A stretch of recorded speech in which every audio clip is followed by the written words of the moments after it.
आज असांजो इहो पुराणो जेको मुतालबो आहे असांजो सर्विस सेक्टर जो ऐं इनिशियल अपॉइंटमेंट जो जेके उस्ताद 2001 खां वठी 2018 ताईं जेका बि इहो खेप आहे उन्हनि सभिनी खे इन लास्ट पे मुख़्तलिफ़ वक़्तनि ते लेटर निकिता विया आहिनि।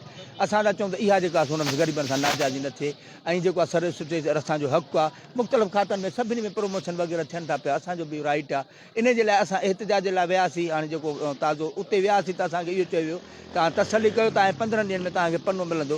उनखे महीना गुज़री आहे। उन्हनि खां पोइ हाणे जेकॾहिं असांजो अमल दरामद नथो थिए लाज़मी आहे त हिकमत अमली ज़िले खां वठी डिवीज़न ताईं, डिवीज़न खां सूबे ताईं असांजी हिकमत अमली चेंज थींदी। असां वरी साॻियो ई वरी पंध वसाईंदासीं।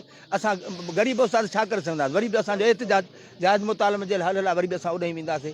साॻियो ई वरी प्रेस क्लब कराची जे हिसाब सां, पर चऊं था उन खां बहितर अॻ में जेको आहे चलो हल थिए, छो त पीपल पार्टी हले लाइ फैसला कर। हिन में छो थी कंजूस साहिब करे, हिन में छो थी सुस्ती करे?